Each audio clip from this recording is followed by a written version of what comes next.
Good evening, everyone. Welcome to the ABCs of Historic Preservation. I'm Peter Fosselman, one of the 5 commissioners on the Rockville City's Historic District Commission. Welcome and thank you for joining us this evening. I want to first start by thanking our amazing staff, the folks that are doing the cable this evening, the cameraing, and also our support staff here at the city. We appreciate all the hard work that you all do for us, and thank you for the continued support. I also would like to do a few housekeeping items and remind people that those that are participating this evening online to please silence their cell phones and keep themselves muted. If you have any questions or comments to share, you may type it in the chat box, which the features should be to your right towards the bottom, or use the raise your hand feature on the WebEx software. Staff will be monitoring the screen to ensure that the virtual attendees can still participate. May is National Preservation Month, and the Rockville Mayor and City Council issued a proclamation on May 20th declaring Preservation Month here in Rockville. The event is to celebrate the history of the city and the history of the nation. Tonight's programming lines up speakers from the state of Maryland, Montgomery County, and Rockville to share information and their programs and preservation activities. I want to also just quickly review the agenda this evening. We have some great speakers for you. We have 4 amazing speakers this evening. But the second thing on the agenda, we'll talk about the values and benefits of historic preservation from one of our speakers. We'll go on to the guiding principles of historic preservation from another speaker. And then we will hear about Rockville's historic preservation practices and processes. And then we will end with the future of historic preservation in Rockville. And we'll go into some questions and some discussion that'll give our folks here that are guests present with us today and then online to ask questions or make some comments. And then we will end at roughly 8:50 or 9 o'clock. So the Historic District Commission was established in an ordinance in 1966 by the Rockville City Mayor and Council. The HCC consists of 5 commissioners who are appointed for 3-year staggered terms. And I want to start to my left, allowing our commissioner here to introduce herself. Good evening, everyone. My name is Mercy Shenge. I've been with the commission for 4 years. This is my 2nd term. I've been a resident of Rockville for 5 years. And I do have backgrounds in architecture, in public health, and urban and regional planning. I serve as an assistant professor at Coppin State University. And I have 16 years of historic preservation in researching and teaching students. I'm pleased to be here this evening. Michael. Good evening. Michael Goldfinger. I've been on the commission just a little over a year. And my background is in architecture, registered architect, and I have a business degree also. And I've been interested in historic preservation ever since freshman year in college in the early 60s. And it's my pleasure to be on the commission and to be here this evening. Thank you. And our fellow commissioner that's joining us online this evening. Using remembering to unmute. Hi, I'm Commissioner Seth Denbo. I've been on the commission for about 1.5 years. I'm halfway through my first term. I'm unavoidably in Philadelphia this evening, so I'm unfortunately not able to be there in person. In Philadelphia today, I spent some time in a building in an old historic building in Center City, Philadelphia, that is not only regulated by the Historic District Commission of the City of Philadelphia, but also happens to be across the street from Independence Hall. So has to also answer to the National Park Service, which makes life interesting, according to the building manager who I was talking to. Anyway, my background is more in academic history. I have a PhD in history, but I've always had an interest in the built environment and historic preservation. So I'm very happy to serve on the commission and happy to be here tonight, and look forward to hearing all these excellent presentations we had lined up. And I admire your dedication to the HCC, that you are on travel and you're able to join us this evening, so thank you. Our fourth commissioner is Anita Powell, who is not able to join us this evening. And I just would like to say, I would like to keep Anita and her family in our thoughts this evening as they are having some issues, and we hope to see her soon. And then last but not least is me, Peter Fosselman, and I have been on the commission for probably 5 minutes. And my background is in civil engineering, urban planning, and landscape design with a minor in history. I grew up in a historic home. I've always respected history, and I enjoy the historic elements of the city of Rockville. And so I appreciate being on the commission. The HCC is charged with the specific powers and duties, and give me a few minutes. This is sort of the boring part of this evening. I'll run through the details. Identifying and recommending areas deemed eligible for historic designation due to their historic, archaeological, or architectural significance.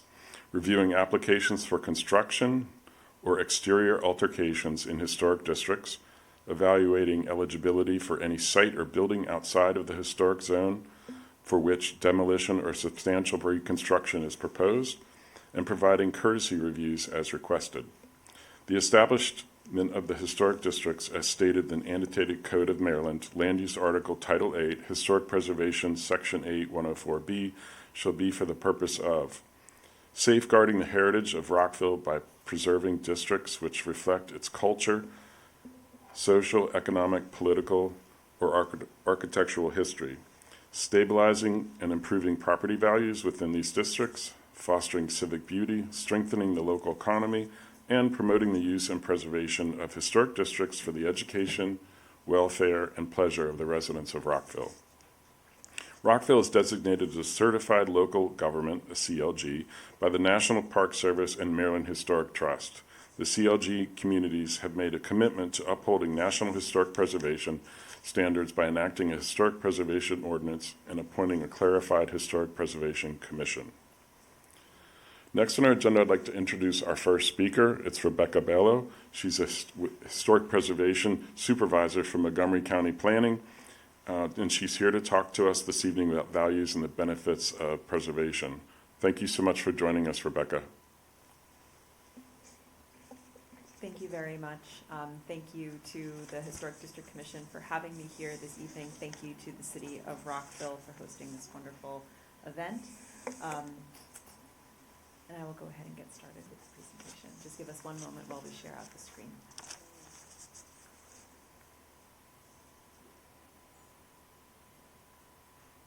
This seems to be working. Excellent. So again, my name is Rebecca Ballo. Oh, sorry. One moment.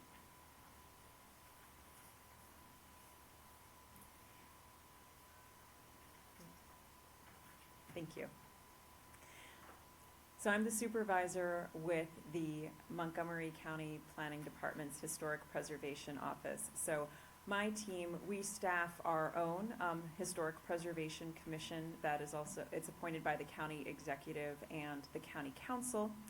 We have jurisdiction over those areas of Montgomery County that are not the independent municipalities of Rockville, Gaithersburg, Barnesville, or Poolesville, or Laytonsville. We also have jurisdiction over the town of Brookville. So our Historic Preservation Office, we manage 25 designated local historic districts and over 400 individually designated properties. It's upwards of some 3,000 individual properties from Tacoma Park up to Clarksburg over to Brookville and Olney.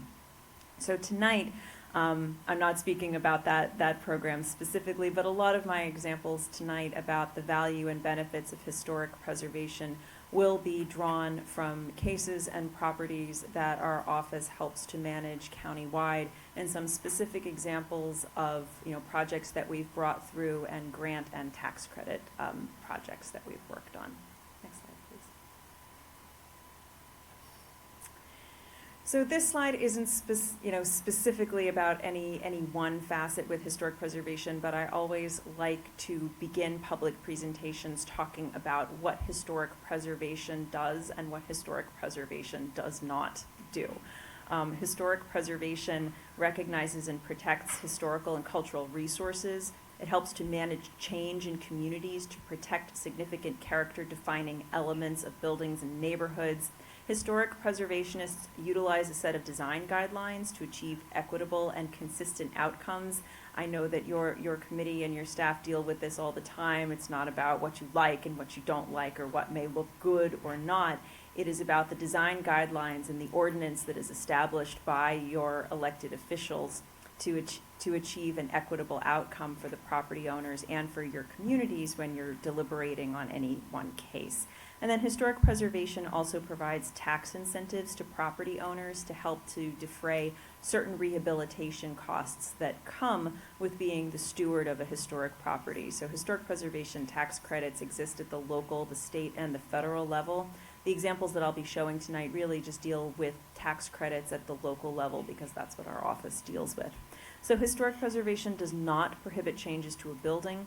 Preservation does not require property owners to restore buildings to their original condition. We are not a museum program. We are a program and we are staff and professionals who help to manage change for property owners. Historic preservation does not prohibit development or the potential for demolition.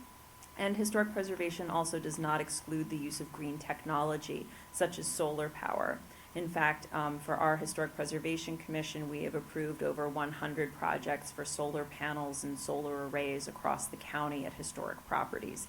And then finally, historic preservation has been proven through nationwide economic benefits analyses, again, nationwide, regionally, and at the local level. The preservation does not negatively affect property values. In fact, historic preservation has been shown to stabilize and in some cases even raise property values. Next slide. So again, for my portion tonight, talking about the economic and cultural benefits of historic preservation, I'll start with a few examples of some entitlement and permitting cases that our office reviewed. These cases have to do with promoting economic competitiveness. It's how I frame them, and how the adaptive reuse of historic buildings help to stabilize a community and to give new lives for these structures. When we have applicants come in with historic buildings or people that are looking to purchase historic properties and they ask, well, this building was a small general store, does it always have to be a general store? Or they'll come in and say, this was a single family house, but I want to open a daycare here, can I do that? And I say, great, yes, how can I help you with this? So these are just 3 examples of properties. One is the Oakdale Community Church in Olney. As you're driving up Georgia Avenue, you can see it on your right. It's this wonderful shingle style church that right now we are working with the church and with a potential partner to open up a coffee shop and a small entertainment venue in this building. In the middle, you can see the Bethesda Community Store. Folks may have been familiar with it when it was, in fact, a corner store, and we've been working with the owner to open that as a small restaurant space or some other small community space.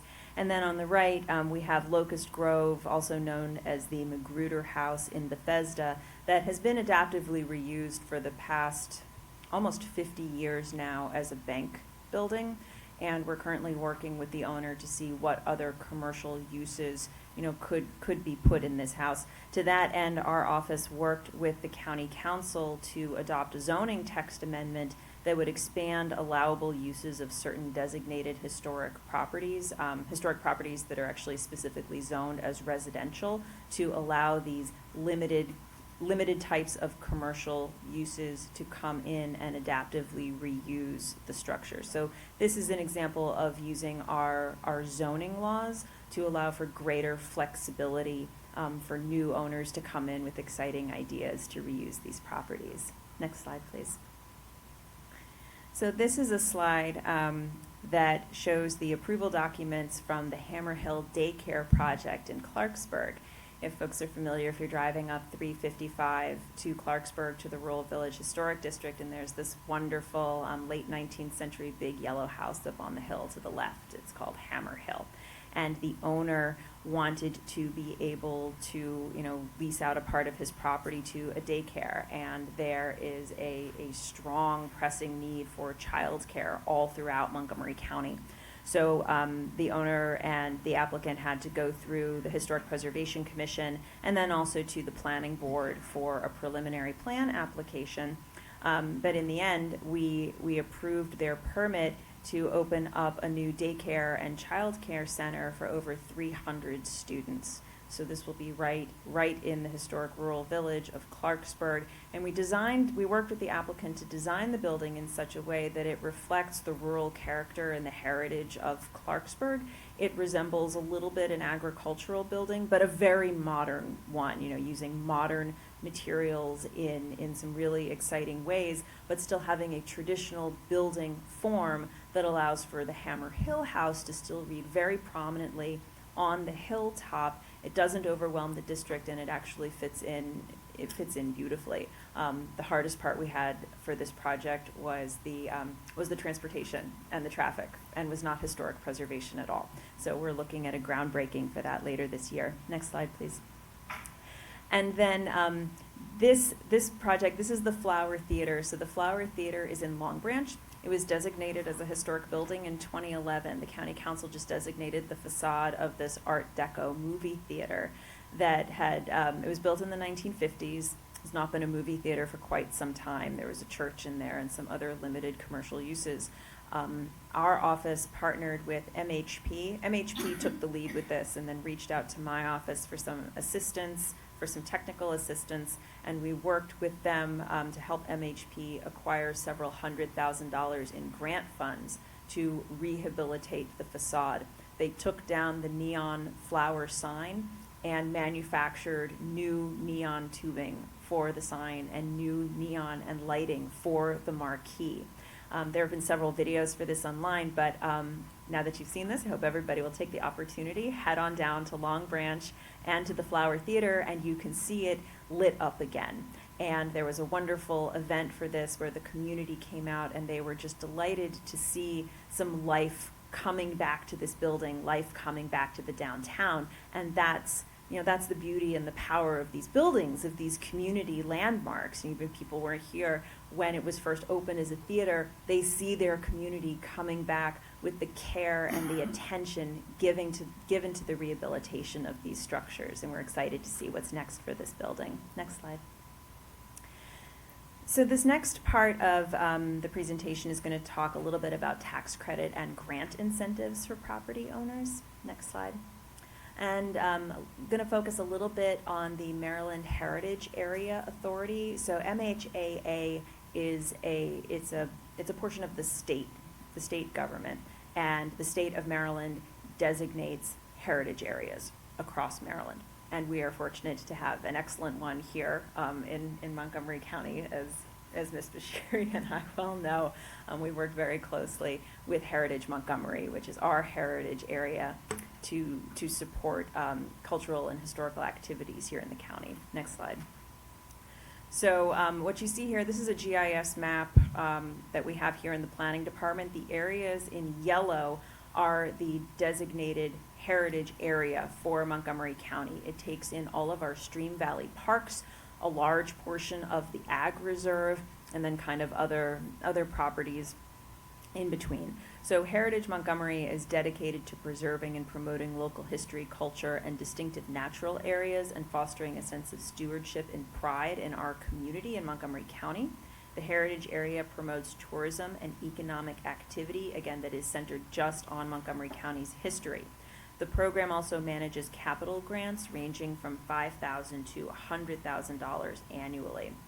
So Heritage Montgomery, the role of all the heritage areas statewide is to not just promote grant funding for museums and local nonprofits to rehabilitate their buildings, but the overarching idea is to appeal to travelers, heritage tourism activities, to appeal to people who love history and culture and are willing to travel and are willing to spend their dollars on that travel right here in Montgomery County. The work of the heritage area also encourages residents and visitors to understand and appreciate the culture and the history of the county. Again, promotes economic activity and tourism as part of that. It fosters preservation and stewardship of historic buildings and sites. And then Heritage Montgomery also acts as kind of a step up and a partnership group that provides interpretation and educational programs with others. Some of these sites and some of the grant-funded activities have fostered partnerships between heritage sites and MCPS, Montgomery County Public Schools.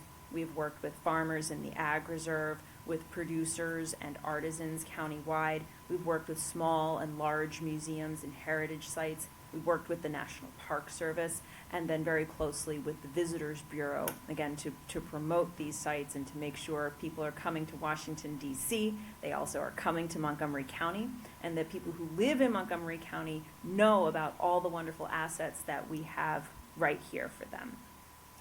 In the United States, backing up a little bit just to talk about heritage tourism, the rule of thumb for heritage tourism is that for every dollar spent in a local economy, that dollar will change hands from 8 to 15 times. So if you think about, you can round it up to $10 for every $1 that's spent by a tourist. It's around $10 in economic activity that's generated for that locality. So if a visitor spends like $5 on a sandwich and a cup of coffee, that $5 has a $50 impact in the local economy. So that doesn't sound like a heck of a lot, but if you multiply that by 1,000 visitors, that's a $50,000 impact. And by 100,000 visitors, that's a $5 million impact. And while the tourism itself may not create a lot of tourism-specific jobs, it will help to preserve existing jobs, which for those of us that work in local government and want to promote our communities, that's just as important to our local tax base. Next slide, please. So for all of us who are joining us online, and I know this is recorded, this is the website for Heritage Montgomery. Please check it out. You can learn about places to go, things to do, and all of our partner organizations. Next slide. So Heritage Montgomery also there's 4 themes. Every theme in every heritage area in Maryland has a theme or multiple themes that they promote through the designation of these heritage sites. And here in Montgomery County, our themes are rivers, roads, and rails, crossroads and culture, the Ag Reserve, and then heritage gems. And I just pulled out this heritage gem where I had just taken my family recently to the King Barn Dairy Museum. Next slide. Heritage Montgomery also serves as a clearinghouse for, local events that, to get people interested in historical events that are happening right now. This is an event that was just promoted on the website, the 250th anniversary of the Hungerford Resolves. And it is an evening event that is occurring this Saturday up at the Rockville Academy to commemorate the Hungerford Resolves that were signed by 10 men at the Hungerford Tavern here in Rockville in 1774. Next slide. We have Heritage Days coming up at the end of June. I hope everybody can make some time to attend one of these wonderful free events at our sites across the county. So this is just a snippet from the Heritage Days brochure. And I've pulled out and blown up a little bit so you can see 2 events right here in Rockville, one with one of our newest partners, the Latvian Museum. They've partnered with Heritage Montgomery over the last couple of years. They're a wonderful group. And then also events at the Stone Street Museum right here in Rockville. Next slide. So then a little bit really quickly about the Montgomery County Rehab Tax Credit Program. Next slide. So the tax credit program was created in 1984. It offers a 25% tax credit on your county property taxes for eligible rehab expenses. And this is for designated properties in designated historic sites or properties within the historic districts. For our office, last year, for calendar year 2023, we processed 144 applications representing over $4 million in eligible expenses. The highest we had was a little higher. It was like 152 applications the year before. For our office, it can vary. If we have a couple of big projects come in, then the eligible expenses can get up over $6.5 million, and then some years when it's a lot of smaller projects, it's around $3 million. So The work has to be exterior in nature only, performed by a licensed contractor. For our office, the work has to be certified by the Historic Preservation Commission, and the maintenance expense has to exceed $1,000 minimum threshold. Next slide. So the rehab tax credits are eligible for exterior painting, window rehab, roof replacements, repair of architectural trim or ornaments, some outbuilding repair, siding rehab, masonry repointing. We also allow it for other professional services such as design fees and structural reports. The bulk of the tax credits that come to us, the applications are roof repairs and painting and trim work, woodwork. You see a lot of that. These buildings need a lot of upkeep. And the county council recognized that when they created this tax credit program to help offset that cost. So ineligible projects, you can't use it for new construction, repairing of driveways, no interior work, and we don't regulate interior work anyways. Can't use it for landscaping, repairing of mechanical equipment, tools and equipment purchases, or the value of your labor. The work has to be performed by a licensed contractor. Next slide. Our applications are online. This is our website for it. We've closed out the application period for this year. It ends April 1st, but we are starting to collect tax credit applications already for next year. Next slide. So this was just an example of how a homeowner would, apply for the program. If they completed a painting project in calendar year 2023, they would apply by the deadline, April 1st, with the tax credit application. It has to include certification of the project. It has to include invoices, before and after photographs. We take all of the cases to our Historic Preservation Commission, which can agree or not with the staff recommendation, and then all of that is forwarded to the county's finance department at the conclusion of the review period. And then it is up to the Department of Finance to adjust the applicant's property taxes in accordance with the HPC's decision. Now, any unused portion of the tax credit can be carried forward for up to 5 years. So if your tax liability is $5,000 and you get a $10,000 tax credit, you can use that over the next year. So a couple of case studies just from, that we've worked on countywide. One is the National Park Seminary. It was the Save Our Seminary group that was just instrumental in the work that they did over decades, bringing attention to this property. It was a historic girls' boarding school that then was taken over by the Department of Defense, by the Army, and then was largely abandoned for many decades.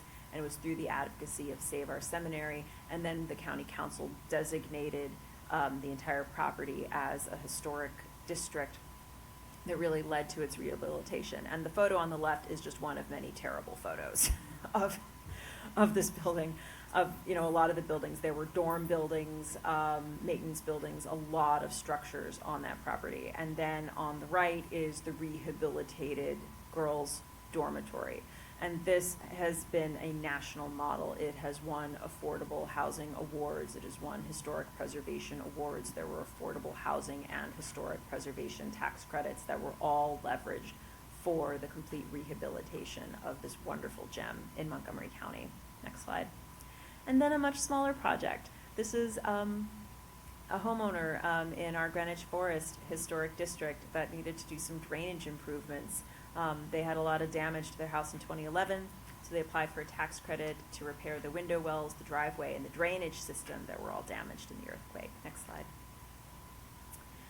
So there were all of these cracks, all these structural cracks that developed, but then a lot of the work was on the outside too. There was water infiltration into the basement via these exterior cracks and exterior cracks in the foundation. Next slide.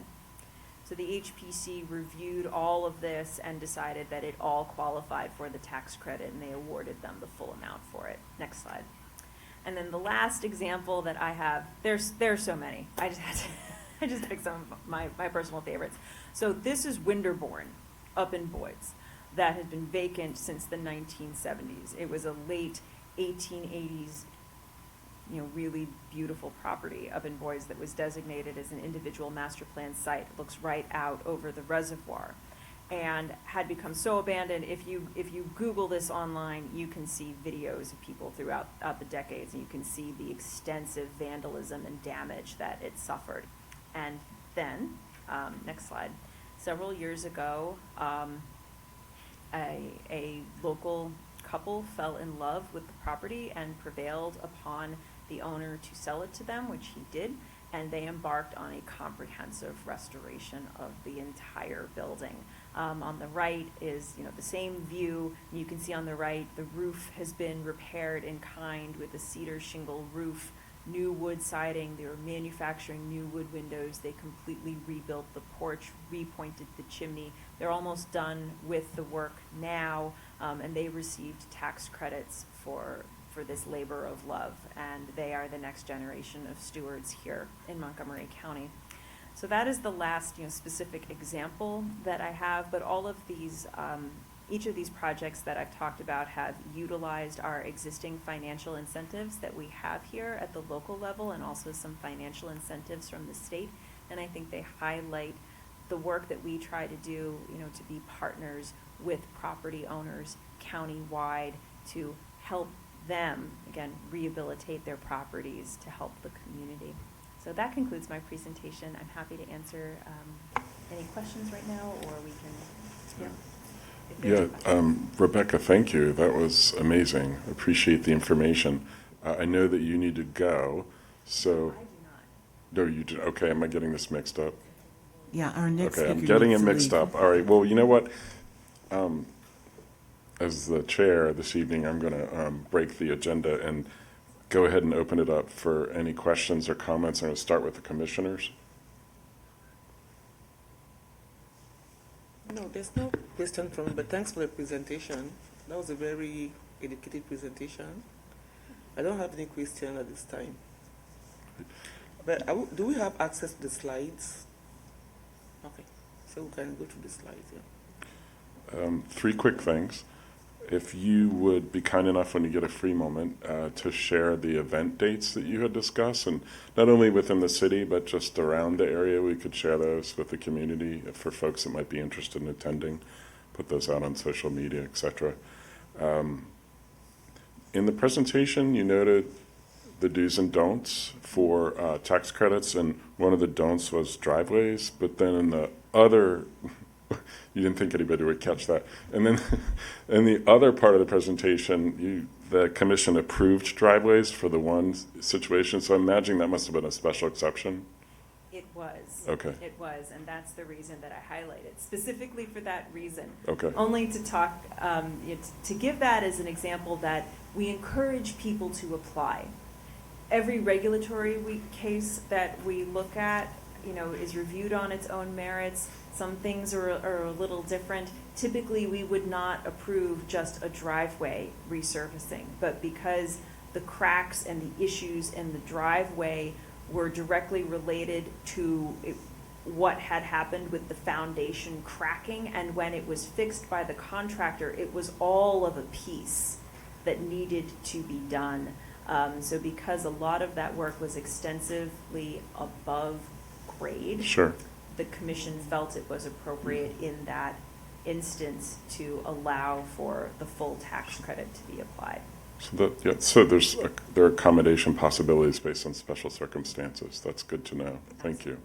And then the last thing is the recent ZTA that was passed by the county council to allow places of worship to do affordable housing, build affordable housing on their property. Does that play into any of your work yet, or in terms of, because you had mentioned some historic churches, and I was just wondering, is that something you work with yet, or?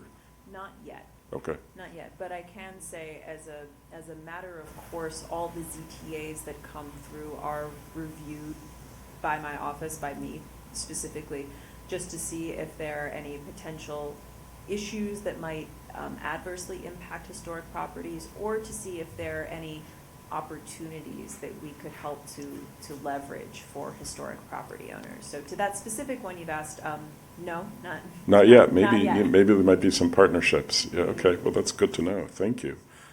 Well, if it's okay with staff, I'll open it up to anyone here this evening, and then we'll open up to anyone online. If you have any questions, if you could just come forward to the mic or comments. And I see Nancy Picard is here from Peerless. Thank you for coming. Okay, I see no hands. Anyone that's joining us this evening online that may have a question or comment, if you could do the raise your hand feature. Oh, I see Commissioner Dublos has his hand up. Commissioner.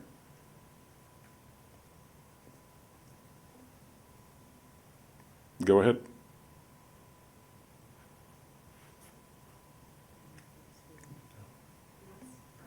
Yeah. Seth, can you hear us? There he goes. Can you hear me up? Okay, you can go ahead, please. We see your hand raised. I'm concerned so much about things that's been. Can you hear me? Yes, we can. Can you hear me? Pete? Yes. Okay. Rebecca, that was a great presentation, and my question isn't so much about the content, but about one of the things that's been bothering me on the Commissioner, you're breaking up. the amount of misconceptions out there. Do. Okay. All right. I'm maybe You could type it in the later chat. or something, but Yeah, Seth, Thank you. yeah, type it in the chat, please. okay. Anyone else online have any questions or comments? So we have one question online, and the question is, can a community that is Well, not in a heritage area join? That is a great question. So our executive director, Sarah Rogers, would first need to meet with the property owner. In the 6 years that I've been on the board for Heritage Montgomery, we have processed several boundary expansions. One was to bring in the entire MNC PPC Stream Valley Park system. Another one was to add in the property with the Scotland AME Zion Church in Potomac. And we are processing one right now for, it's a historic property up near Germantown, I believe, that is owned by the Nepalese Cultural Center. So our executive director would look to see, first of all, if the property currently borders the heritage area, then it's a little easier to expand the boundary that way. But she would talk through the pros and cons and the process of that. So there is a process that involves then going to the state and making the case for why the property should be affirmatively added to the heritage area boundaries. But yes, there's definitely a process. We have successfully utilized that process several times over the last couple of years. And if that person is interested in, reaching out to me directly, and I can get them in touch, or reaching out to Ms. Bashiri as well, then we can get them in touch with Sarah Rogers. Any other questions online? Oh, I see Commissioner Dublos actually posted. Yeah, so we have a comment from Commissioner Dembo that says, thank you for the excellent presentation. One of the things that's bothered me since I've been on the commission is the extent of misconceptions about what historic preservation is and what the commission does. I'm wondering if you could speak to how we can better get word out to dispel some of those misconceptions. That's a great question, and that's something that I know that those of us that work in historic preservation dedicate our entire careers to doing that kind of outreach. So in that sense, that is not a new issue at all. I think that communication and outreach and talking about all of the positives of historic preservation, while also talking in a clear-eyed way about what some of the drawbacks may be, for a particular property owner, is just part and parcel of doing the work. And the best way I can describe to deal with that is to do the work. So what we're doing right here tonight, this wonderful event that's being hosted by the city, and going out to communities as part of master planning efforts, working with your local nonprofits, not just designating historic properties, but working on, community history writings, working with, MCPS, that they do History Day, where the middle school and the high school students, they come out and they do the History Day competitions, working with the youth in our schools, working with the Boy Scouts, the Eagle Scouts, other people that are just casually interested in history, broadening your network and showing up at these events, showing up in the neighborhoods, and you just have to stick with it. You can't do it once. You have to, there's new people that move into your communities all the time. So those of us it's sort of the same lessons with community planning as well. You just have to bake the time and the effort into what we do. And again, I think that tonight's forum is just an example of, great work to reach the community where they are. We have one more comment in the chat here, which is related to the question earlier about can other areas join the heritage area? And that comment's a reminder that Rockville was not originally one of the heritage areas, but more than a decade ago came in and is now part of the heritage area here in Montgomery County. So another great example of how that can change over time.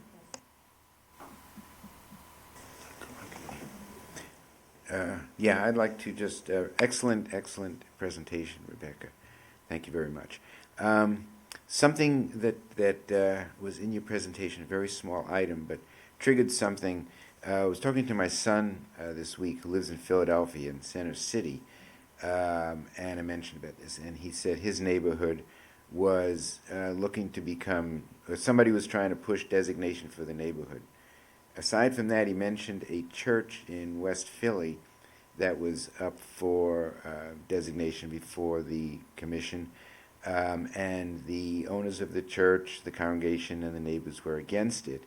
And it seemed that the reason was that, at least in Philadelphia, and this is, I guess requirements vary across the country, but designation of that church, which is, he said, was really in bad need of a lot of upgrade repairs.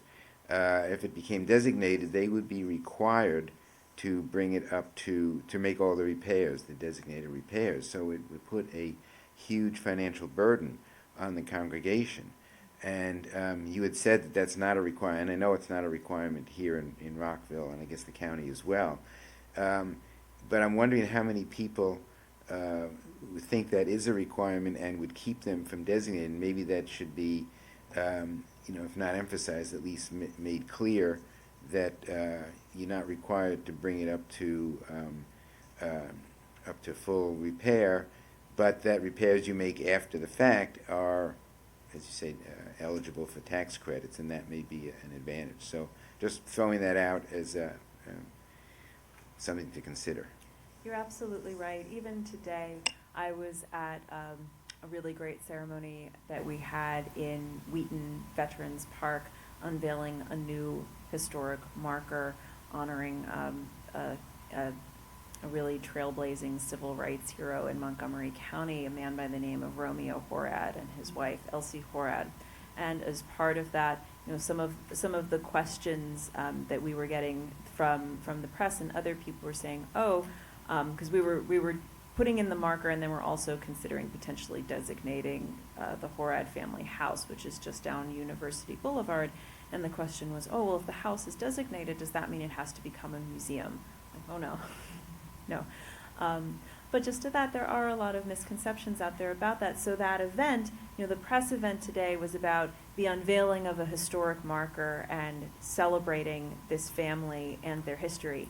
And it's an opportunity to address whatever questions people may have about historic preservation, because historic preservation, when it's in the news, it tends to be about a battle of some sort that's happening. So that's a lot of what we try to do, is to, as part of our work, highlighting these stories about engaging with the community, telling community stories and histories. And people come out and they want to ask you questions about what it is that you do, what the program is about, and it's just another opportunity to relay a lot more of the positive aspects and then dispel some of the myths that people just pick up along the way.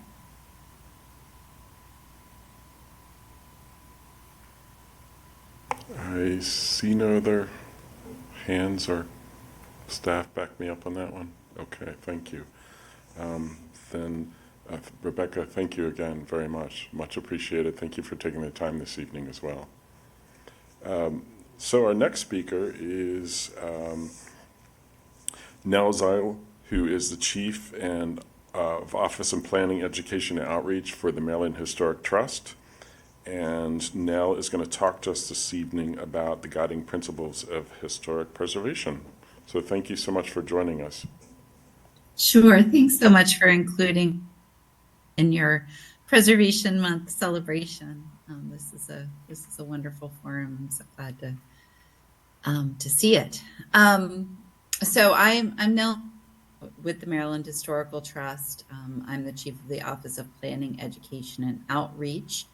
And I was asked to talk a little bit about some of the work and guiding principles for historic preservation. I'd like to thank my colleagues in the tax credit program, whose slides I liberally borrowed from for this presentation. But I'd be happy to answer any questions you have at the end, as I will have to leave after my presentation. Next slide. So the Maryland Historical Trust, for those of you who don't know, a state historic preservation office. There's one in every state. This is something that was set up by the National Historic Preservation Act. And as part of our duties, we actually implement several roles that are delegated to us by the National Park Service, in exchange for which we receive federal funding through the Historic Preservation Fund. And the reason that I mention this is because a lot of the programs that I'll mention today are part of our federal roles. We have a number of state roles that are empowered through state legislation. For example, Rebecca mentioned the Maryland Heritage Areas Program. Many of our grant incentives and our tax credits are actually are enabled through the Maryland General Assembly and the governor. Those tend to vary from state to state. So if you've worked on historic preservation in a different state, you'll see that they have a different constellation of programs, but our federal roles tend to be the same. And project review and compliance, which is also called Section 106.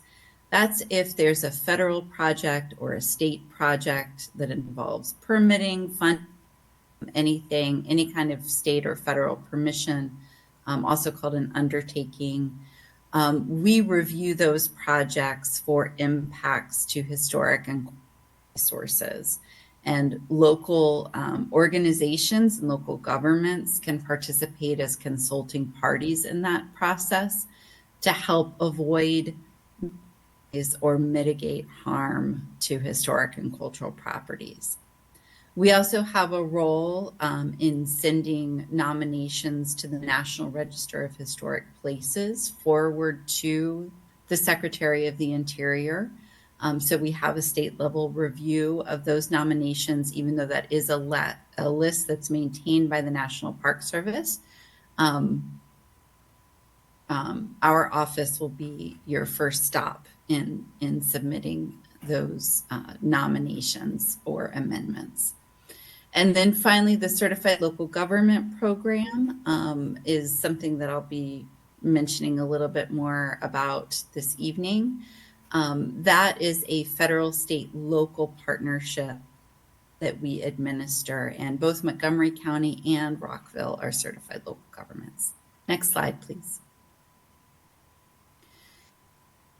So I was asked to talk a little bit about the policies and framework that govern historic preservation, and really the practice is based on a set of guiding principles called the Secretary of the Interior for the treatment of historic properties.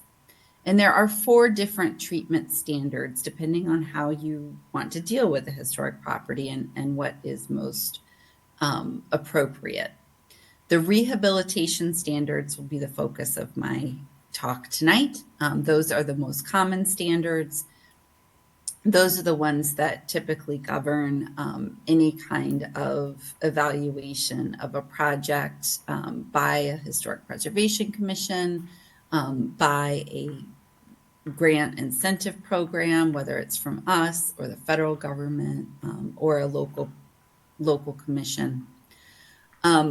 These are, as the name suggests, guiding standards that derive from the federal government. Those were a requirement also through the National Historic Preservation Act. And I think it's important to acknowledge that the standards were put together in 1978 and then revised in 1992. So while there have been guidelines and other associated documents that help us interpret the standards, they have been in place as they are for quite a long time. And that's something that I think is, on the one hand, a real testament to their staying power and their usefulness. It also does mean that we have to make sure that we are always checking to see that they remain relevant and are able to help us implement the kinds of outcomes that we want for our communities. Next slide, please. So this begs the question, what is historic? If you're looking for answers about how to treat historic properties, you have to be able to define what they are. And so commonly when people say that a property is historic, they're talking about properties that meet the criteria for listing in the National Register of Historic Places, as I mentioned. Those are federal criteria. That list is maintained by the National Park Service. Local commissions are able to set different criteria for landmarking. So it's important, whatever community you're working in, to make sure that you understand how they evaluate what is and is not historic for their own local designation procedures. At the Maryland Historical Trust, we tend to use the National Register of Historic Places criteria for our federal programs because that's usually stipulated in our regulations. But for some of our grant programs, it's a little bit more flexible. The rehabilitation standards that I mentioned are designed to ensure we can continue to be eligible for the National Register. So assuming that you have a property that meets those criteria, you are trying to treat it in such a way that it will continue to be considered historic. The standards are designed to be flexible, and that's one reason for their endurance over so many years. And you will see different interpretations of the standards because of their flexibility for different purposes. And that's appropriate, but it can be confusing for people who are trying to go through the process and maybe have different kinds of reviews associated with the same project. Next slide. So as I mentioned, most of us use the standards. The Secretary of Interior's rehabilitation standards really are the guideposts for all of us in historic preservation. So any federal historic preservation program that you're interacting with will be referring to the Secretary of Interior's standards for rehabilitation.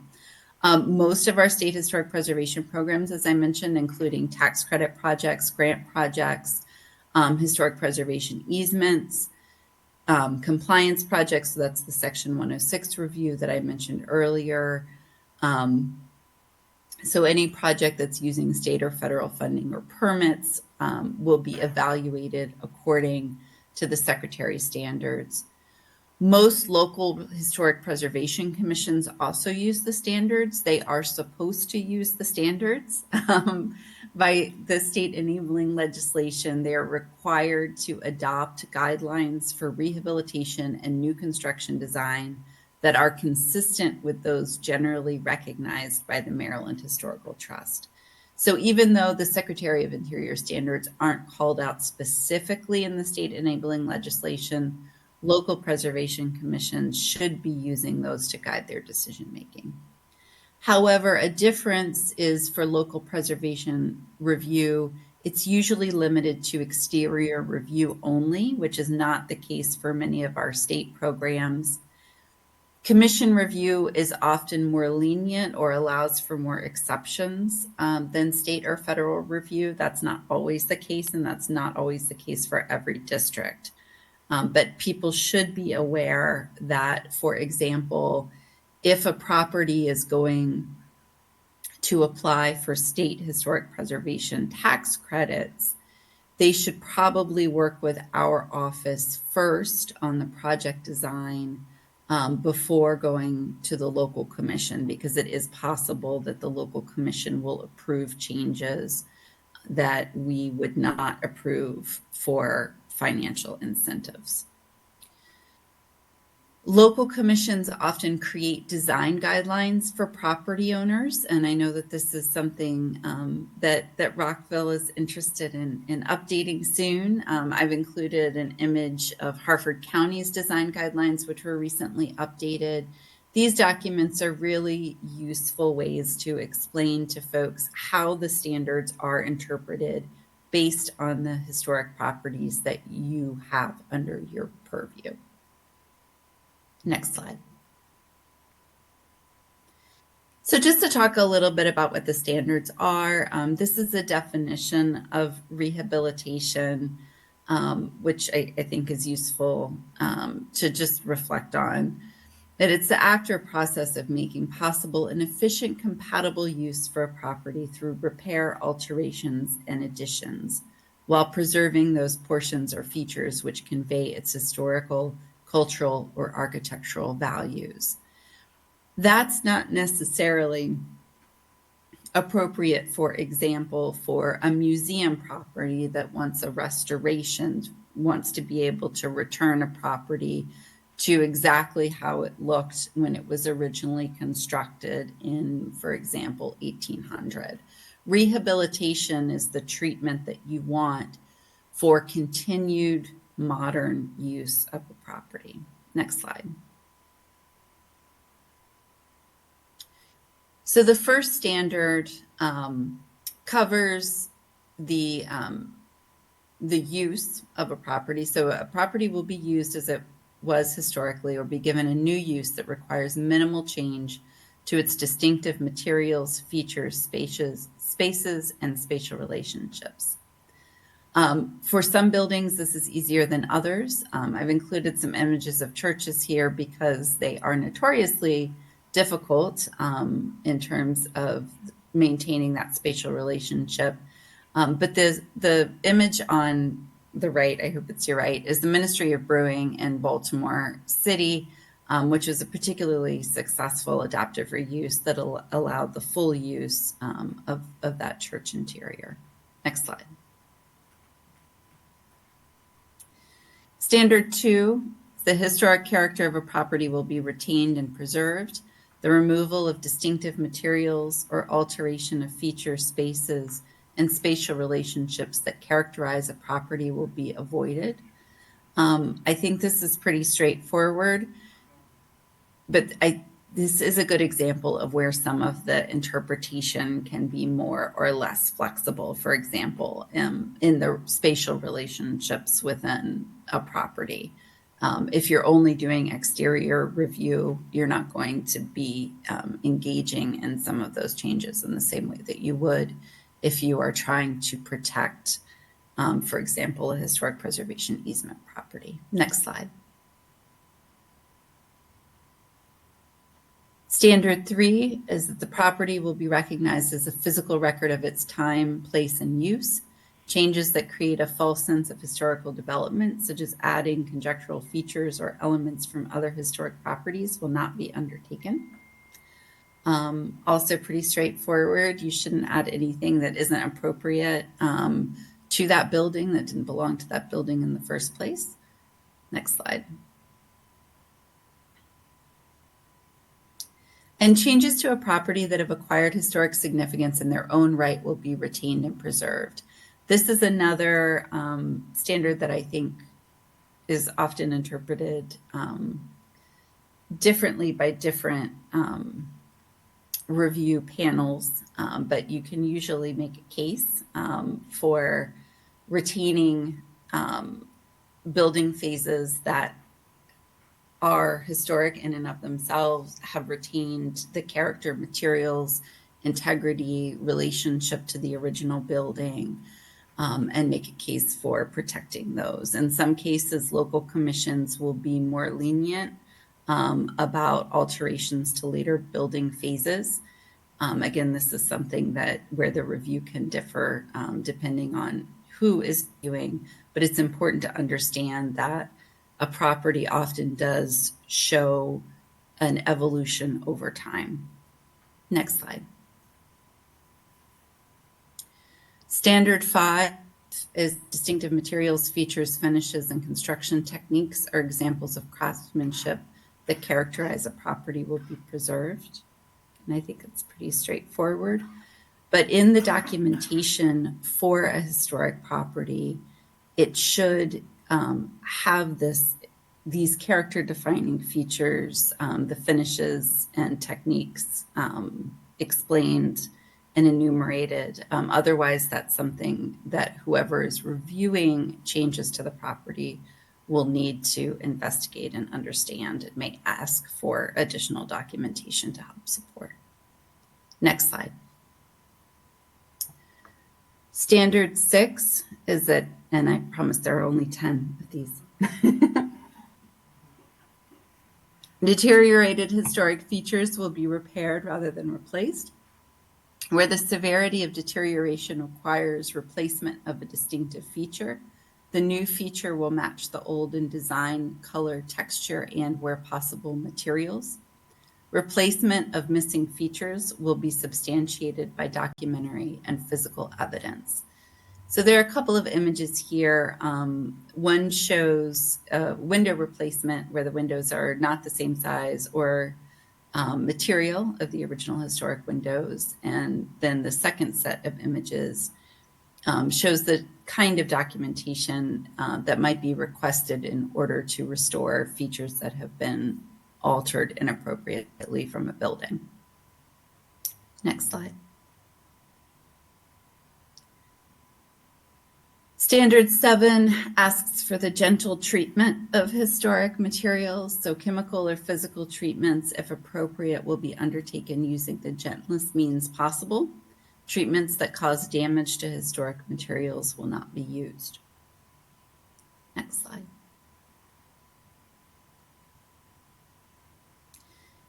Standard 8 requires that archaeological resources will be protected and preserved in place. If such resources must be disturbed, mitigation measures will be undertaken. Next slide.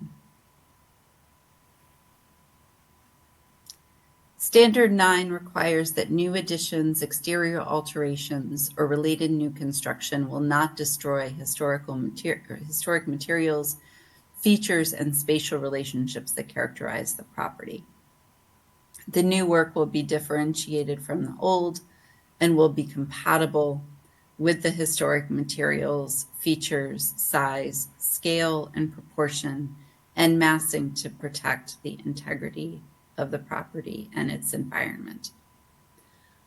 This is another standard that I feel there's room for flexibility, and commissions will often review these differently or can review these differently from our state and federal programs. Many people have a lot of opinions about what constitutes a good and appropriate new addition or new construction. And that's where your local design guidelines become really helpful in ensuring a consistency in approach. Next slide. Standard 10, new additions and adjacent or related new construction will be undertaken in such a manner that, if removed in the future, the essential form and integrity of the historic property and its environment would be unimpaired. So this is the reversibility standard. This is a standard that really comes into play often when we're talking about the introduction of new technologies, for example, things like solar panels, infrastructure to support electric vehicles, things like that, where we recognize that there's going to be an impact, but the benefit can often outweigh the impact. And so the focus will be more on whether or not we can make those changes reversible should we need to do so in the future. Next slide. So in addition to the standards themselves, which as you see are pretty, they're pretty straightforward, they're pretty open and flexible. The National Park Service has issued guidelines to help people interpret the standards. And so those guidelines provide more in-depth guidance for treatment considerations, and they have recommended and not recommended approaches that can be very helpful for people who are trying to understand how best to treat a historic property, whether or not it's something that would come before a local commission to review. Next slide. The National Park Service also issues a series of preservation briefs, which focus on individual topics and themes. So if you are interested in understanding more about cleaning masonry, for example, you can find out more information about that through the preservation briefs. So definitely that's a really good resource if you're interested in learning more about a specific problem. Next slide. So these are links to those resources. If you would like, I'm happy to share these slides and would rely on the city to go ahead and do so. So you can have these links. Next slide. And as I mentioned, I wanted to say a few words about the Certified Local Government Program. So this is a role that we have that comes from the National Park Service. We co-administer this partnership program with local counties and municipalities around the state. This Certified Local Government Program exists in every state. In Maryland, we have 23. We have just welcomed Havre de Grace. I'm very excited to welcome them into the CLG program. And the real benefit of this program is that it provides grants and resources to communities that have made a special commitment to preservation. So these are communities that have met best practices criteria that have been set forward by the National Park Service and us based on the state enabling legislation for historic preservation commissions here in Maryland. And we have a process to ensure that those communities remain in good standing with the program. Next slide. So some of the requirements they have are annual training for commission members, and there's an annual reporting requirement. We try to make as painless as possible, as well as 4-year evaluations. And the benefits of participating in the program is that we do offer education and training opportunities and funding to attend training opportunities hosted by organizations like the National Alliance of Preservation Commissions and the Maryland Association of Historic District Commissions. We partner with those entities to develop and provide training in many cases, and also funding, competitive funding for projects. When you have a pool of only 23 applicants, your funding likelihood goes up compared to other programs. So we do encourage local governments that are participating in this program to think about what their preservation priorities are and to come in February during that grant round. Next slide. And that's it. This is my contact information, but I am happy to answer any questions that folks may have. Thank you again very much. Much appreciated. There's some great information, and I know that the commissioners or our audience members may have some comments or questions, so I'll start with our commissioners. Right? Thanks so much, Nell, for that wonderful presentation. So when you were talking, you spoke about the fact that, I think that was under Standard 10, you mentioned solar panels and electric vehicles. And so I'm just wondering, so what step do you think we can take to make sure that we are gaining from these technologies and not harming preservation? What steps do you think we can take to make sure, you know? Well, I mean, it's always on a case by case basis, but we have had many communities that have developed their own design guidelines around the placement of solar panels and electric vehicles. So that's certainly something that we would suggest as a best practice. We have some resources for tax credit properties that are interested in including those kinds of technologies for their properties. But I think as a matter of course, to the extent that you can help advise property owners locally about what you would like to see, I think that's really useful based on the kinds of properties that you have and where you might have opportunities. Thank you.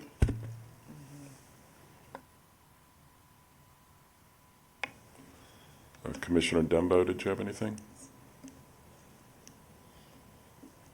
May be frozen. So, Commissioner, if you can hear us, if you could just type any comments or questions that you have in the chat.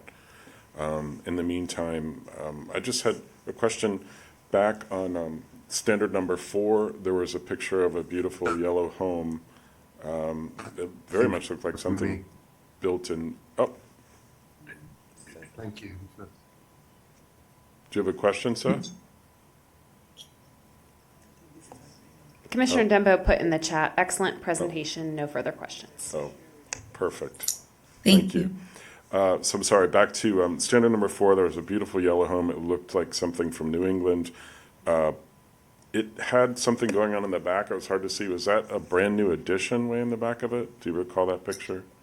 I don't believe it is, but I am not familiar with that property. The standard slides were the ones that I had borrowed from our tax credit staff. Let me look at Yeah, that that one. was it. Number I 4. don't recall that there's no, I don't think that's an addition. I mean, I Oh. think it's a sequence of additions. I see. Okay, because it's But way right. I think they're all historic. They're both historic. It looks like 2. Thank you. Anyone joining us this evening, either in the audience or online, have any questions or comments to make? Yes, sir. If you could come up to the microphone and identify yourself, please. My name is Joe Gallagher. Is this working? Can you hear me? I can hear you. Okay. Can you speak to the application process for grants or tax incentives for repairs and rehabilitations of privately owned properties? And particularly, is there a limit on the amount of funding that you have access to each year? And if it runs out, what happens, to people who are too late to, with their application? Sure, that's a great question. So here's where I disclose that I am not tax credit staff who would be best positioned to answer your question. But for private properties, really the Maryland Revitalization Tax Credit Program for home is generally going to be the best option. There are also tax credits available for competitive, large-scale competitive commercial projects and small commercial projects as well. I believe, but please do not quote me on this. I can put in the chat a link to our tax credit website and resources once we're through with this presentation.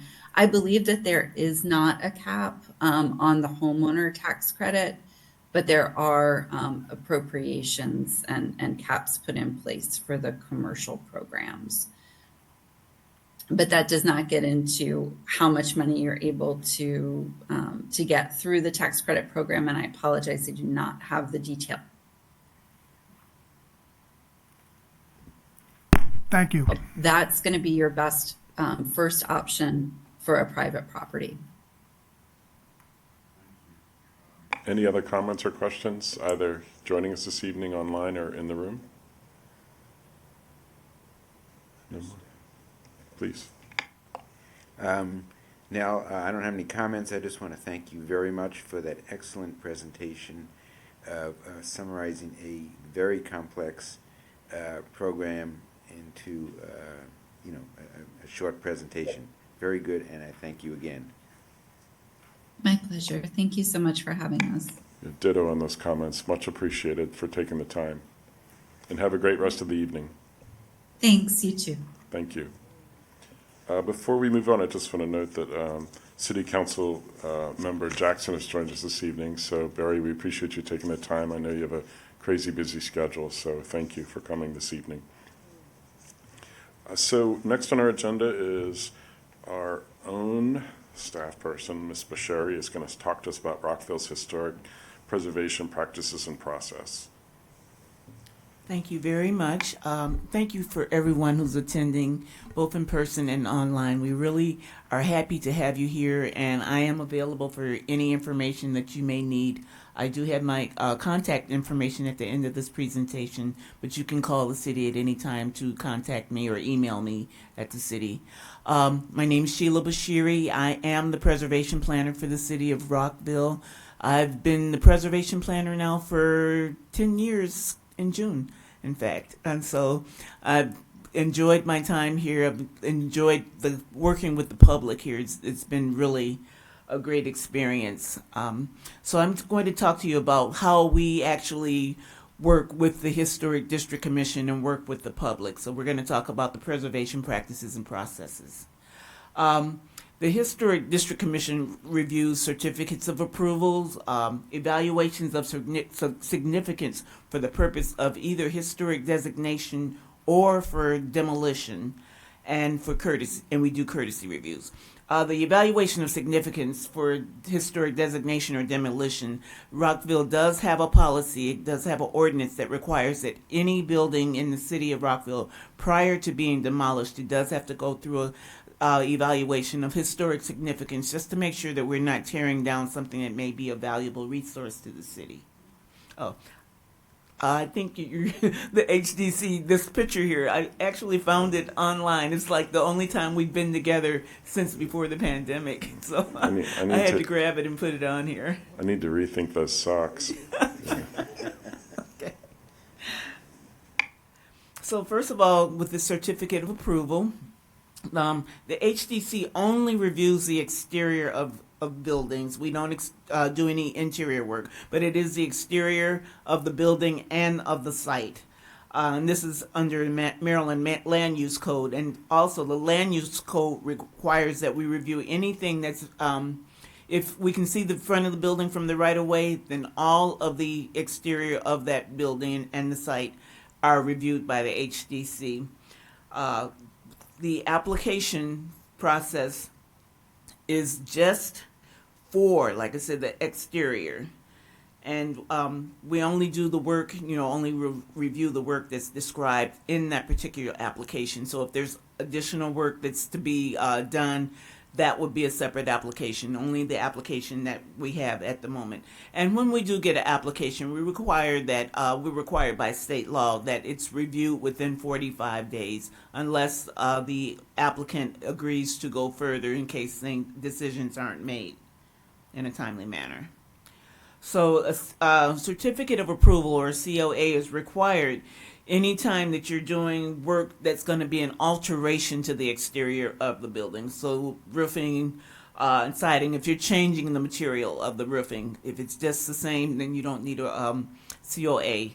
It's for window or door replacement, driveways, walkways, substitute materials, fencing, landscaping, relocation or demolition of a building, and any other exterior alteration.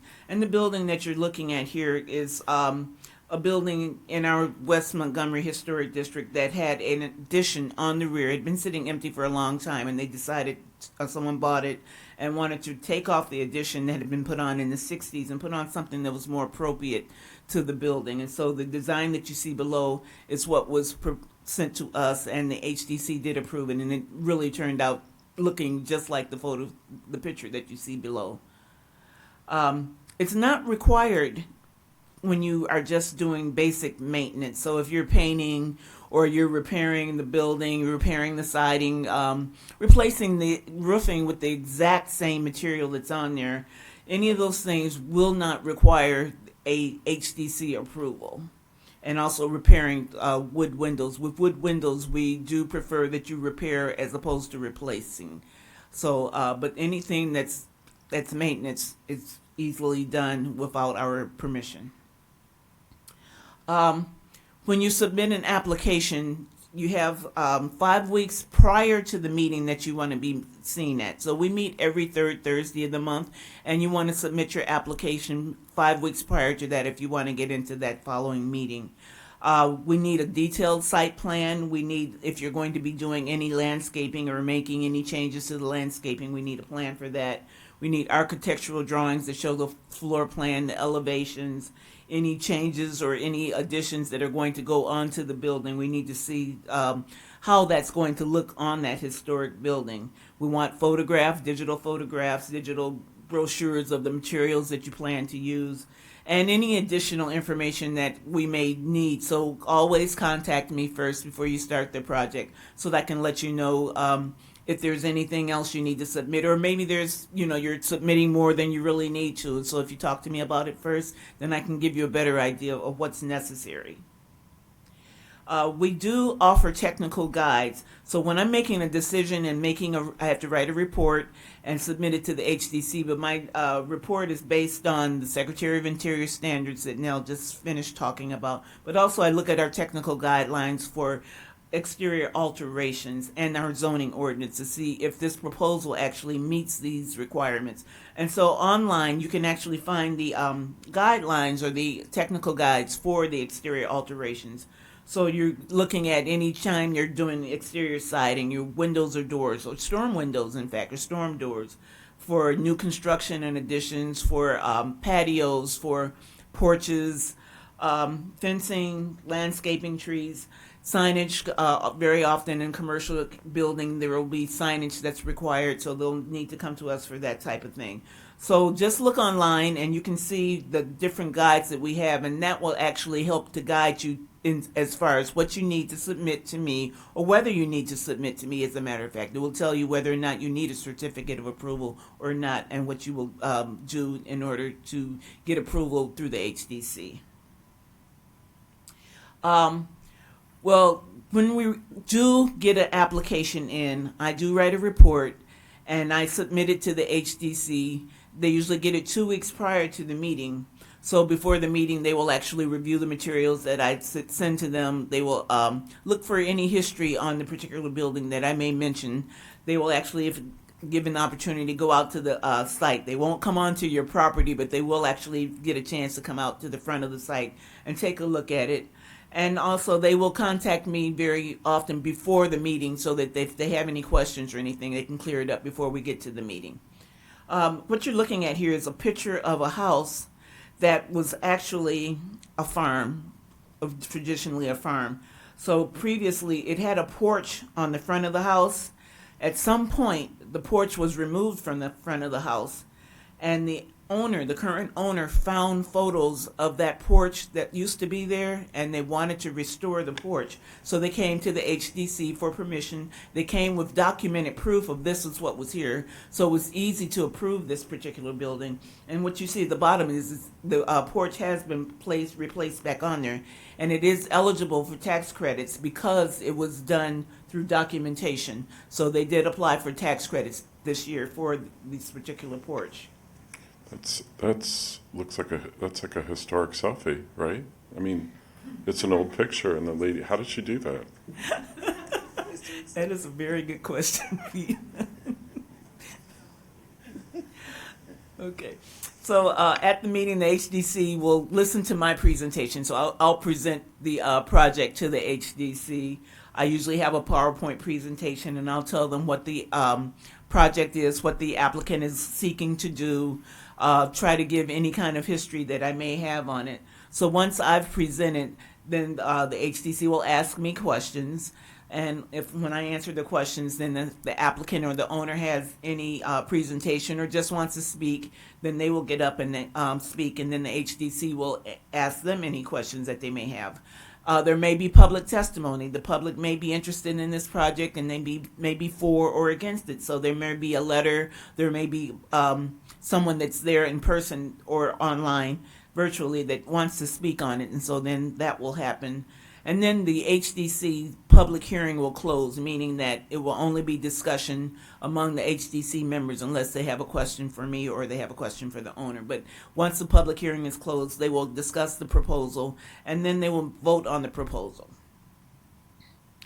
The issues that they will consider are the historic setting of the building that it's in now, and also the impact that the project may have on that setting and its surroundings, and also on the historic district as a whole. Will it impact any character defining features? Anything that's really special about the building? Will the proposal make any changes to that, or will it continue to keep the character of the historic building? How is it impacted with the Secretary of Interior standards and technical guides? Does it meet those particular ordinances?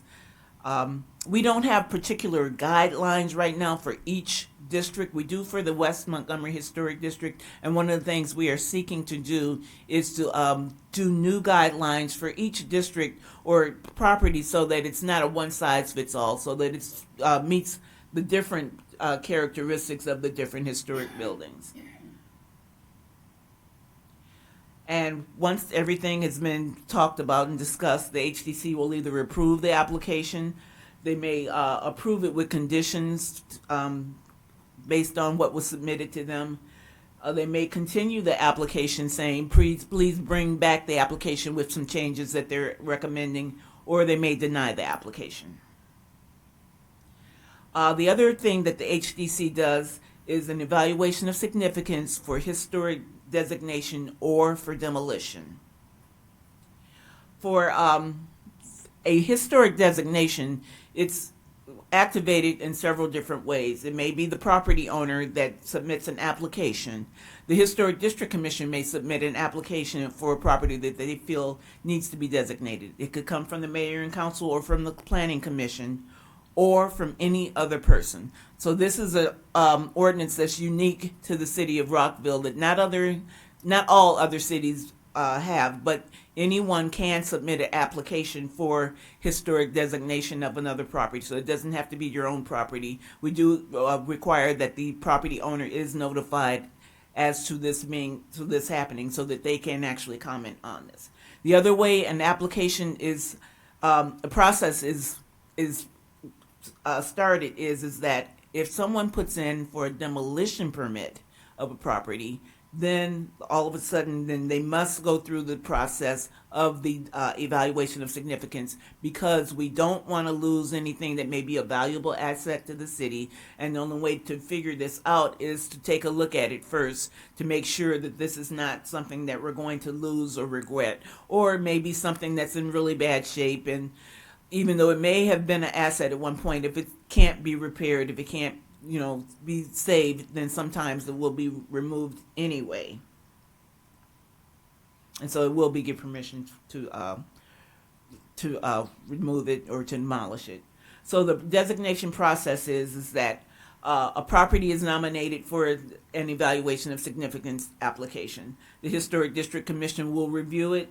They will make a recommendation based on the criteria for designation. In that point, they will submit an application to the city clerk for a sectional map amendment. And this is to amend the property from being perhaps a residential district or commercial district to become a commercial district, or what would be called maybe a MXTD, to become a commercial district with a historic designation overlay on it. And then the planning commission will review it and make a recommendation to the mayor and council. And the mayor and council will be the ones to make the final decision on the property. So the criteria that we use, there's 9 criteria. There's 4 for, four for historic significance, and then also for architectural significance. So we look at, does it represent a development, a heritage, or a cultural characteristic of the city? Is the site an important event in Rockville's history? Is it identified with a person or a group of persons who influenced the city's history? Or is it exemplified the cultural, economic, industrial, social, political, archaeological, or historical heritage of the city? For architectural design and landscape significance, we look at whether it embodies the distinctive characteristics of a type, period, or method of construction. Does it represent the work of a master craftsman, a master architect, a craftsman, or a builder? Does it possess a style or elements distinctive to the region or the city? Or does it represent a significant architectural design or a landscape entity in the city? Or does it represent an established visual feature of the neighborhood or city because of its physical characteristics or landscape components? So what I'm showing here is a picture of a building that we currently are looking at, and it's going to our mayor and council on June 10th, and it's already gone through those steps that I talked about. But application for a evaluation of significance, whether it's for a designation or it's for a demolition, it has to be to me by 5 weeks before the meeting so that I have time to do the research and write a report that I'm going to submit to the Historic District Commission. So what I'm looking at is the year that it was constructed, who the architect or the builder was, who were former owners of the property or even tenants, and did they do something that impacted the city of Rockville, perhaps, or the county, the state, or the nation? And significant events that may have taken place on that property. And what is the relationship of that property to the community? What is the integrity of the building? What kind of condition is the building in currently and now? And any other pertinent information. So I write a report and I make a recommendation based on the information that I've researched, and I will submit it to the HDC with the criteria that I think meets the requirements for a designation or not, whether it does or not meet the requirements. The considerations for historic designation are the significant historic events related to the buildings in the site, the people associated with building sites that made significant contributions. And one of the things is that sometimes a person will look at a building and say, well, that building's not pretty, why are you saving it? And a lot of times it's because, not necessarily because it was a famous architect or because someone famous lived there, but someone that was important to the community. So culturally, it's important to the community, and that gives it actually integrity. When you think about why is a building being preserved, it's not always the architecture. There could always be more. You're looking at the cultural development of a particular local ethnic group or significant cultural contributions associated with the buildings and sites.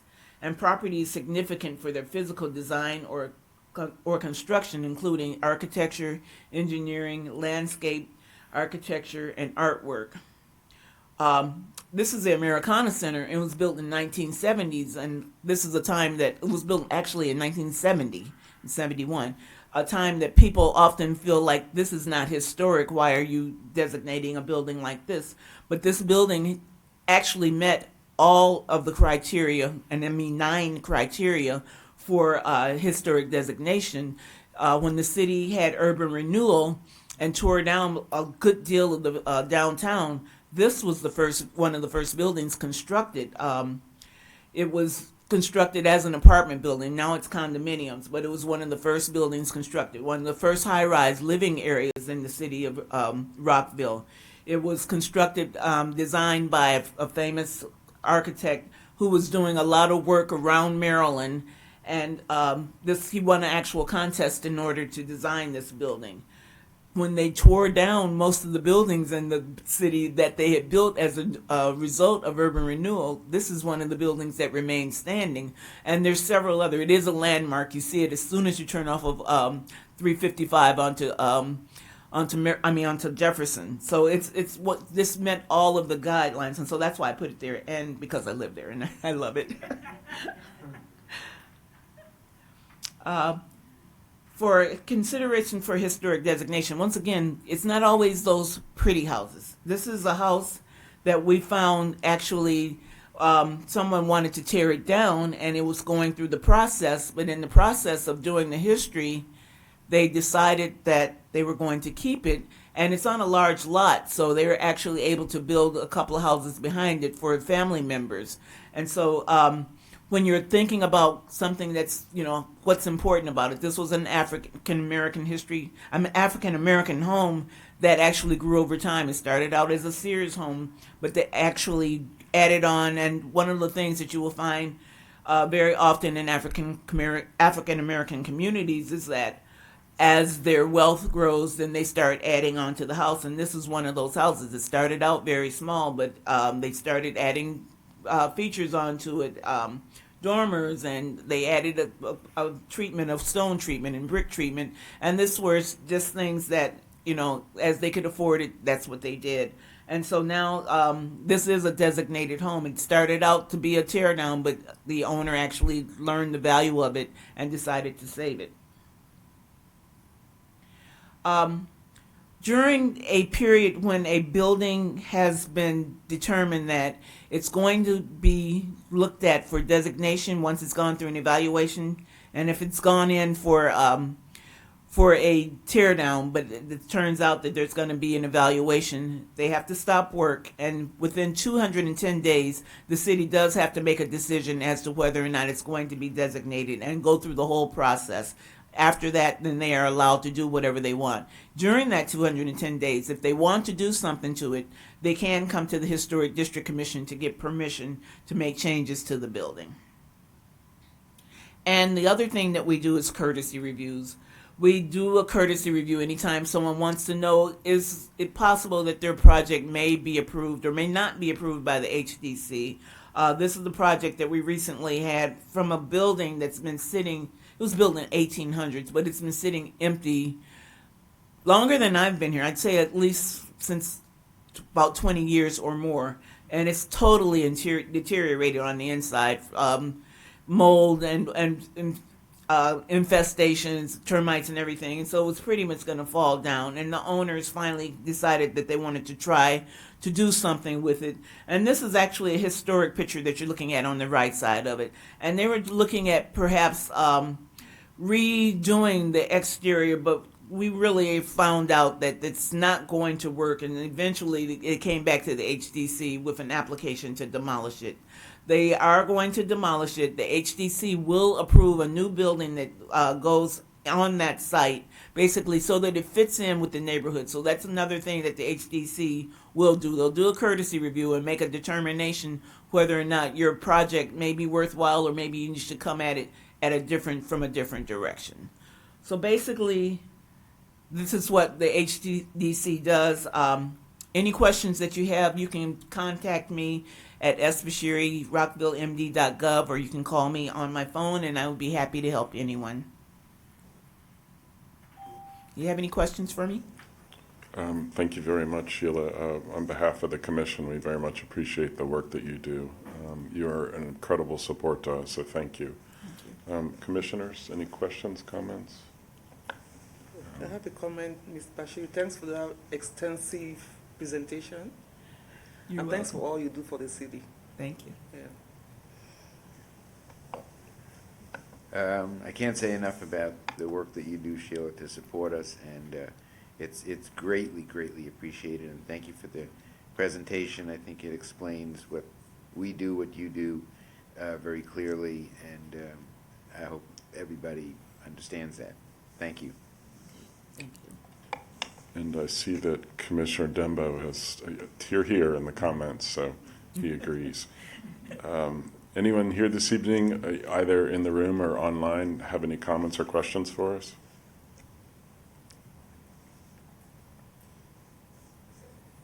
Okay, I see no. Okay, thank you for confirming that. So Sheila, once again, thank you very much. And last but not least, we will move on to another of our awesome internal planners here at the city, Megan Flick, who is a principal planner for the city, and she's going to be talking with us tonight about the future of historic preservation in the city. And so Megan, take it away. Hi everyone. So like he said, my name is Megan Flick. I'm a principal planner here, and part of my role involves historic preservation. So I'm just going to quickly talk about the future of historic preservation in Rockville, and specifically the historic preservation work plan. So the historic preservation work plan is a staff level work plan, and it's intended to guide staff activities for historic preservation over the next 10 years. And just a little background on the plan, it was developed based on direction from the Historic District Commission as well as Mayor and Council. It was also developed from recommendations and comments that were documented in a series of precedents. Some of those are the 1986 Historic Resources Management Plan, the 2020 Historic Resources Management Plan, and also the historic preservation element of the 2040 Comprehensive Plan. And then, of course, we had public discussion at Historic District Commission and also at Mayor and Council. And staff also looked at best management practices to guide the plan. So there were 6 themes that were identified, and I'm just going to go through each theme and the recommended actions. Go to the next slide. So the first theme, they're sorted by items A through F. So item A is the historic preservation section of the city code, chapter 25, the zoning ordinance. So the action steps here, these first 2 in red, are currently underway. So those include preparing codification addressing existing historic preservation regulations and preparing an amendment regarding the local designation process and associated designated criteria. And then future action steps include preparing an amendment regarding the administrative level certificate of approval process, developing a new ordinance section on delisting procedure for locally designated properties, preparing an amendment regarding parties of interest and required consent, and preparing an amendment to strengthen the existing ordinance or develop a new ordinance section for demolition. And then, of course, all of these zoning text amendments or the zoning ordinance rewrite would go to HDC and Planning Commission for consideration, and then also to the Mayor and Council. So item B regards the survey and designation of historic properties. So some action steps for this theme would include updating existing local survey and inventory of properties and sites, surveying areas of the city that were not previously inventoried, evaluating, nominating, and reviewing properties that are proposed for listing on the National Register, identifying, evaluating, and designating additional local historic districts, and then publishing the updated historic buildings catalog. And all of these map amendments, again, would go to Planning Commission and then Mayor and Council. So item C includes the preservation plan, which has historic context, and then also the historic and cultural resources management plan.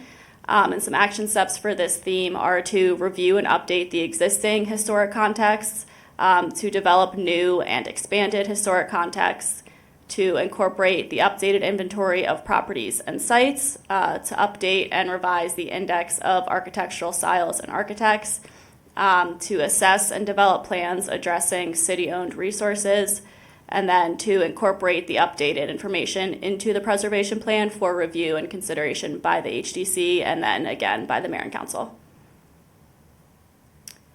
So item D involves the Historic District Commission, and again, all of these red action steps are currently underway. So those include updating the HDC application forms, updating the web pages for historic preservation and HDC, maintaining the certified local government status, expanding educational and training opportunities for commissioners and staff, seeking input on developing a local incentive program, gathering input on creating a local easement or protective covenant program, and reactivating the local historic plaque program. And then a future action step would be to serve as a liaison to coordinate development of long-range plans for key properties that are owned by the county and other public agencies.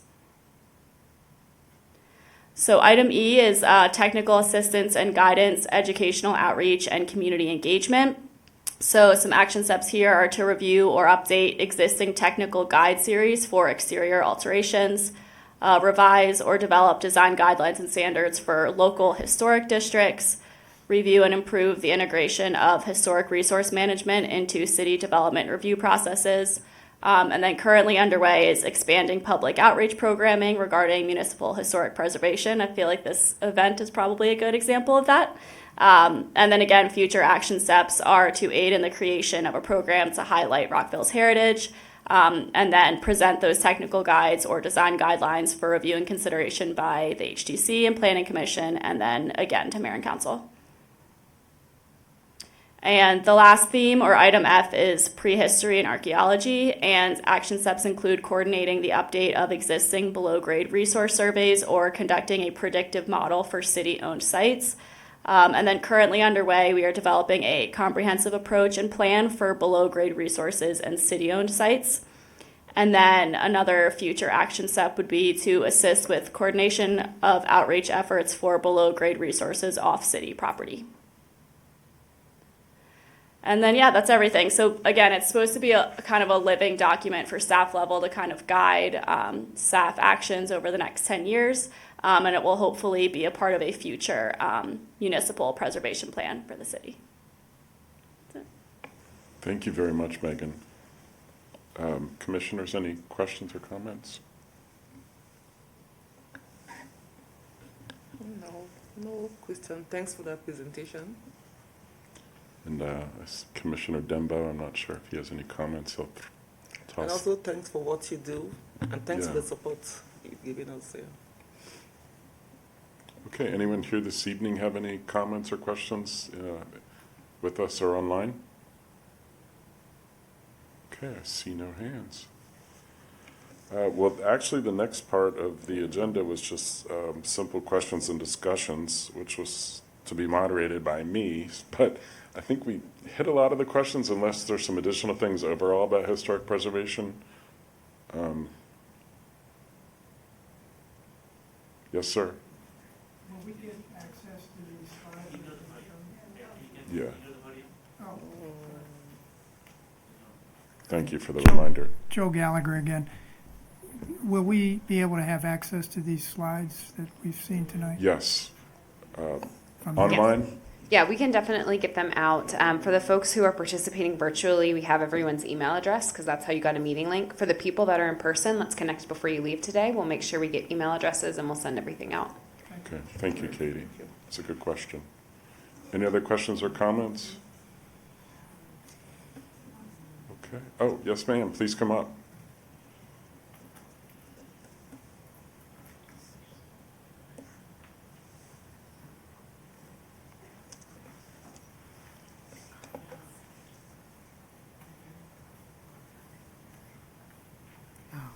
Good evening. I'm a resident that lives in the Littonsville area, which is, down county from here. And I noticed that the presentation is on properties and buildings.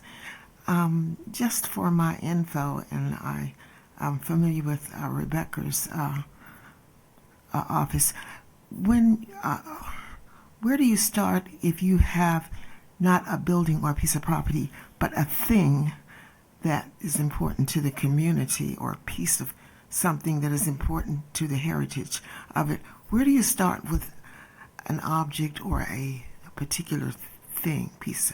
It's not a house. It's a symbol.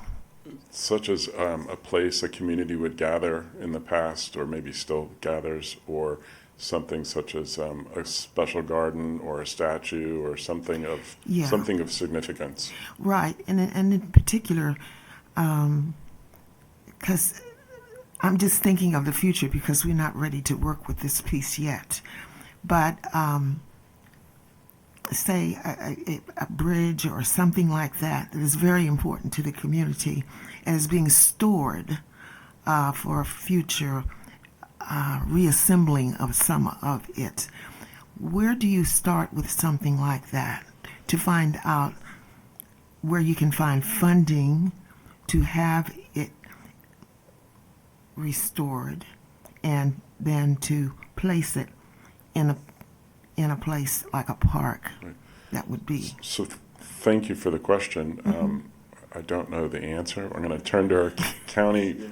Hopefully Sheila or Rebecca can help, but I will let you know I can help you with this aspect. There are several avenues for grants to get those things jump-started, and there are other avenues for funding, but that's a different part of the question, but I don't know if any of the staff members might be able to help. Hi, good evening, Pat. It's great to see you.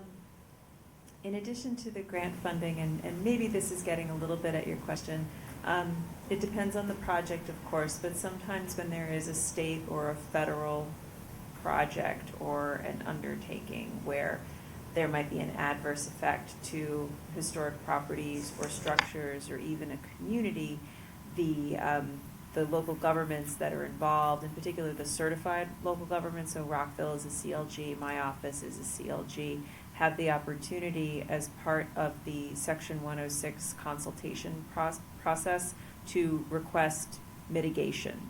If there is an adverse effect, then that means there's going to be either a programmatic agreement or an MOU that comes out of that. And sometimes the mitigation is the physical preservation of a building or a structure, or its documentation, or its other funding that goes towards other public outreach or preservation awareness efforts kind of revolving around that community.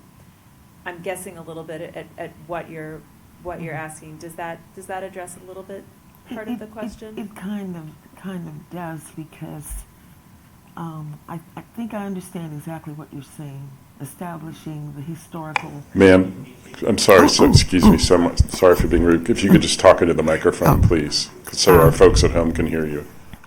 I understand, I think, what she's talking about, establishing the basis or the historical significance of it in a way that I've never dealt with an object before. I've dealt with a piece of property. And so that's why it's kind of tricky here trying to find out where you start with something like that. It is absolutely kind of a tricky question. Sometimes when my office has been involved with community partners that maybe don't want to preserve an object, but papers or photographs or stories, we didn't talk tonight about one of our very important community partners, which is Montgomery History, which is the Historical Society. And I have worked with their staff and with Matt Logan, their executive director, to collect oral histories as an example, and their team have been really wonderful with helping me interview people in the community.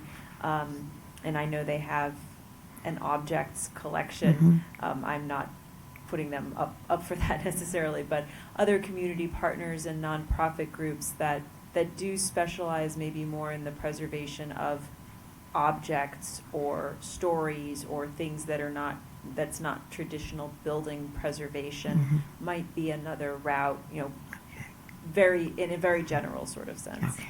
Yes, we're working with them, so I'm so interested. Thank you very much. Thank you for the question. Any other questions or comments? I see no hands online. Well, staff, if there's nothing else, thank you, everyone, not only to the staff, but also to our guest speakers this evening. We appreciate you taking the time. And thank you to the folks that showed up tonight, and also thank you to those that joined us online. Much appreciated. Everyone have a great evening.